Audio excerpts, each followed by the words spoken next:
Welcome to Native Voice TV. I'm Cihuapilli Rose Amador, and we have a very different show for you today. You haven't seen me for a while. You've been watching a lot of reruns for about a year now. And this is one of our newer shows, new show. I've been out of service for a while. My son passed away, and so I wasn't available to do the show. But we're back, and I want to tell you a story about my son and our guest today. And this is Dr. Ladue, Robin Ladue. Hello, Rose. It's Hi. so nice to be back again. I'm going to give our audience a little history. You can poke in if I get it wrong, which I may. But between the two of us, we can get it okay. That's right. So about, we figure 12, maybe 13 years ago? At least, yeah. Yeah. Robin came on the show. She just came out with a new book, and I hadn't met her before. And she was promoting her book. And it's called Totems of September. Totems of September. It's, well, we'll go into the book later. But it's an excellent, excellent book. But she came on the show, that's how I met her. As I said, my son passed away, but he was very ill. And he was in the hospital. He was in a nursing home, in the hospital, in and out, and I had him home for the last couple years. But during COVID, they wouldn't let the families visit anyone in the nursing homes, which was extremely hard. And so we were on iPads, 12, sometimes 24 hours a day, just so I could see him sleeping or eating or whatever that he was doing in the room, and he could talk to me at any time. Well, after a while, there wasn't a lot we could talk about other than say, what did you eat today? How's the weather over there? I mean, I went there before that almost just about every day, but during COVID, we couldn't. So I thought I should start reading to him because his eyesight wasn't very good anymore. And so I thought about Robin's book because it was so good, and I thought, I'll read it to him. So when I was on the iPad with him, I started reading this book. And I guess I even got more into it because I was reading it out loud instead of just reading it to myself. And Robert loved it. And I don't know, maybe it took us a week or so to read it. And there were actually some parts I left out because it was just too sad and I didn't want him to hear those parts in the hospital. But he loved the book. And one of the things that really stood out to him was towards the end of the book when they were waiting for the white bison, the white buffalo to show up, right? And there was an elder, and he said he wasn't going to die till that buffalo showed up. So Billy Hawk. Billy Hawk, right? And Robert said, this was later, after we had read the book, and he said, I really like that book, Mom. And I go, you did? He goes, before you read that book to me, I really didn't want to live. I didn't want to live because he was very paralyzed. And he said, but then the book made me want to live. He says, I wasn't ready to see the white buffalo. And so that really stuck with me that he just really took to this book. And I read him several books, but this one really made an impression on him. And I really hadn't communicated much with Robin. We were friends on Facebook, but we hadn't really communicated much.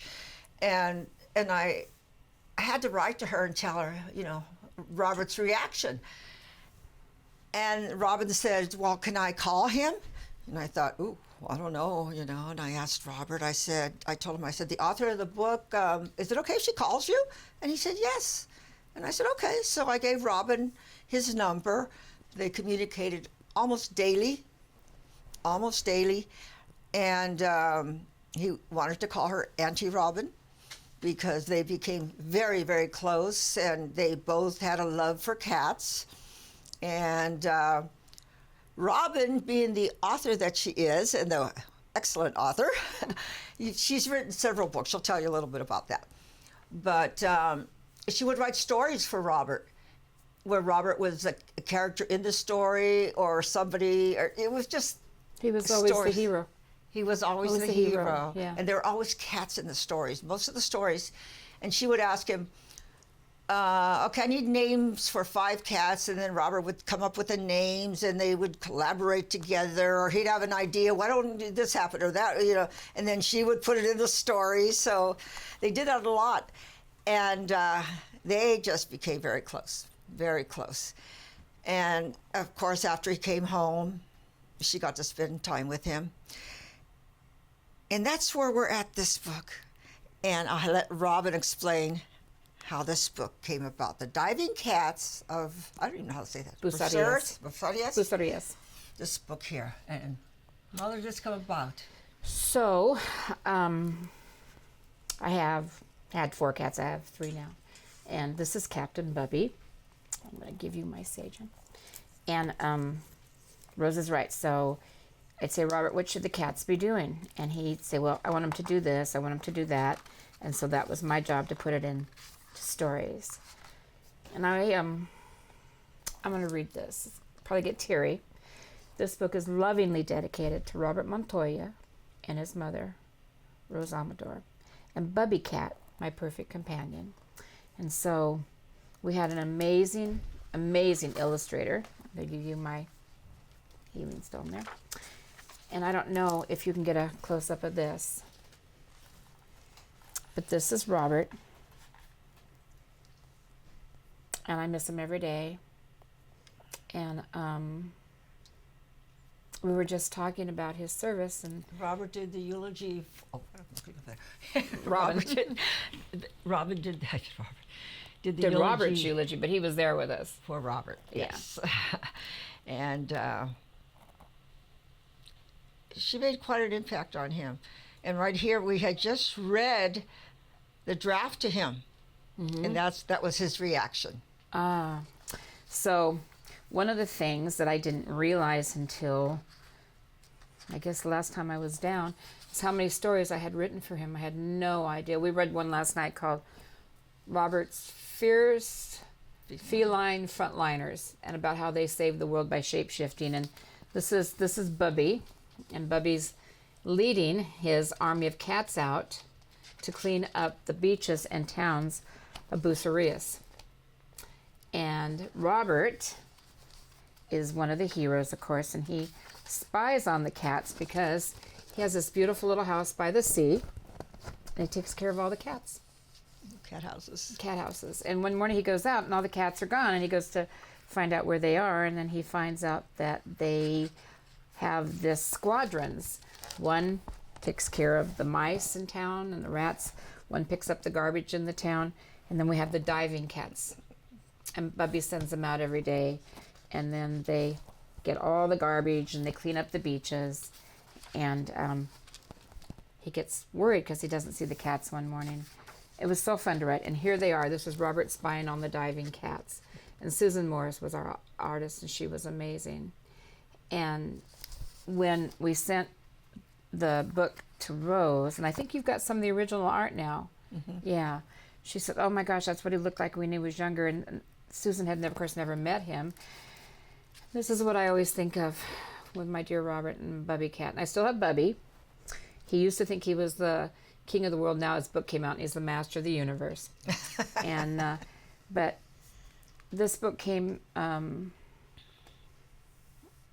out of just, I think, sheer love and affection and joy. And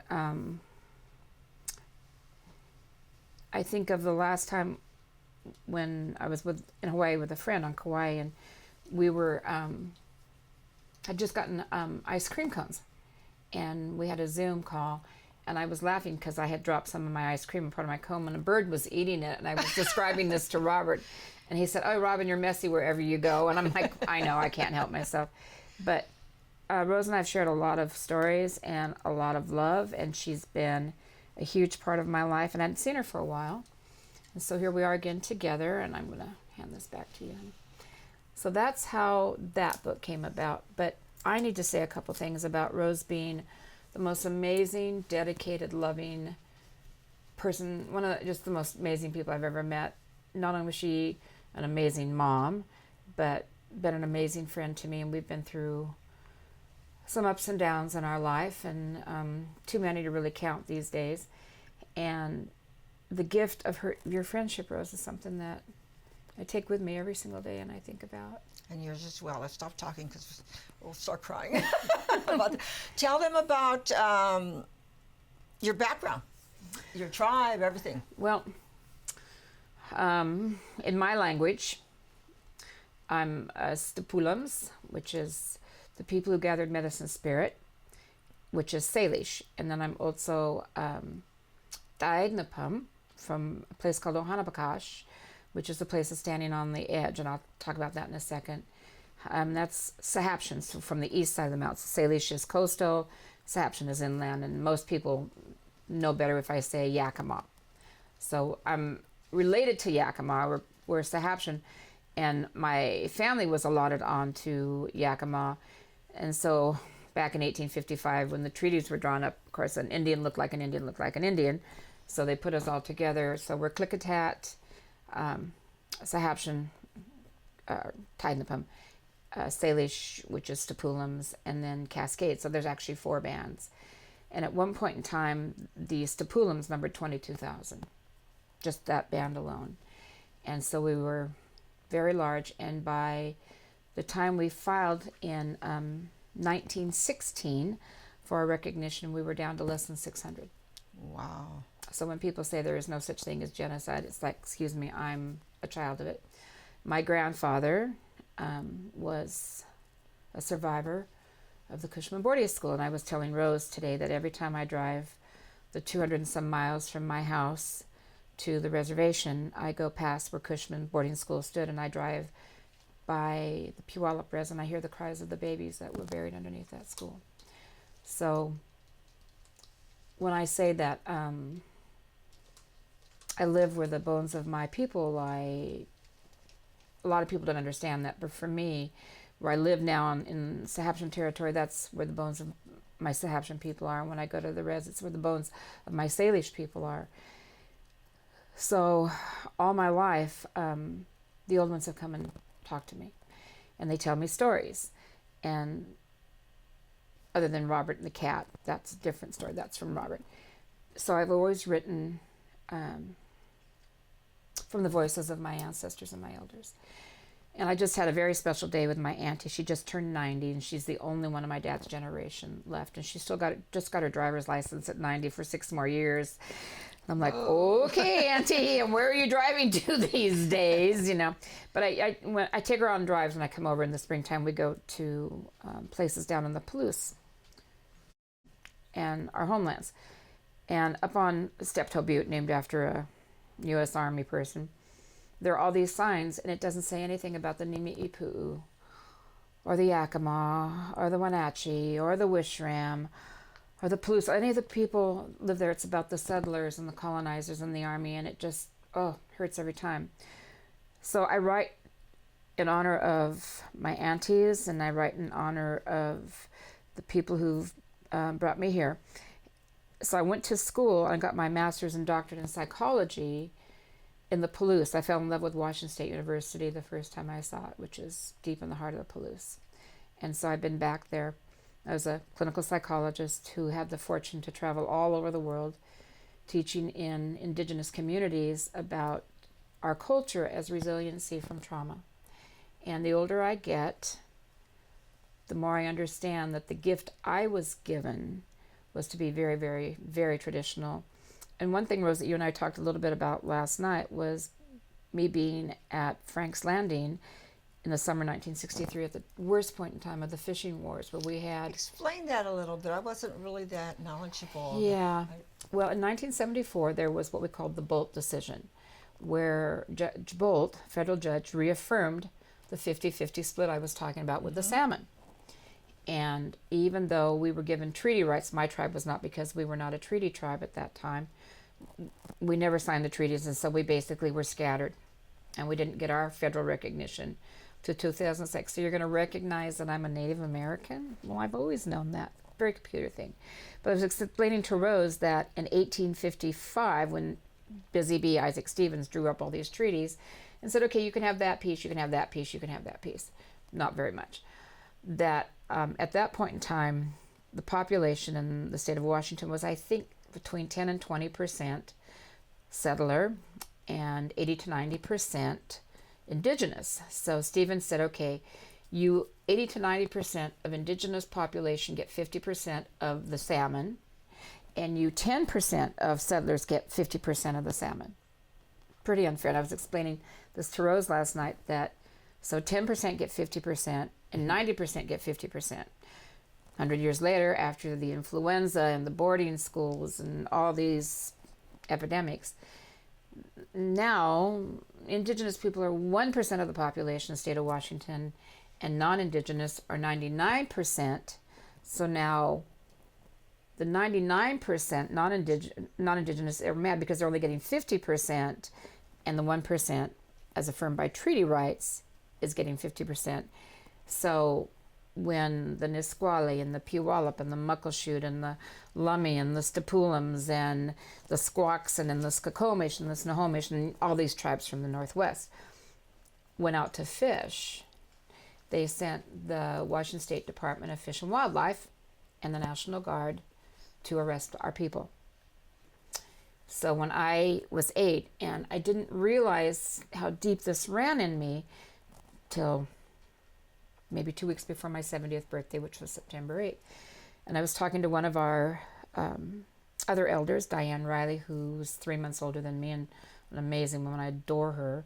And another elder, Kim Sanchez, a member of our tribe. And so Kim and I and Diane are having this conversation, and we're talking about Frank's Landing on this very specific date in 1963.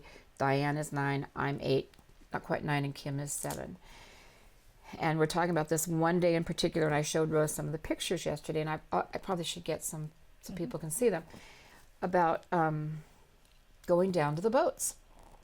And people going out in the boats, and Billy Frank Jr., who I met when I was 8, my dad said, you're going to meet a giant of a man, and so I'm imagining this, but he was a giant of a man. And he was given the Medal of Freedom, I think by Obama.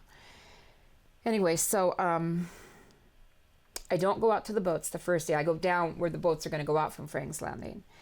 And then my aunties, Lucille and Betty, who lived there and were very strong activists in our tribe, took me home, back to Auntie Lucille's house. And she got her admitted to the law bar at 56 the same day I got my PhD at 27.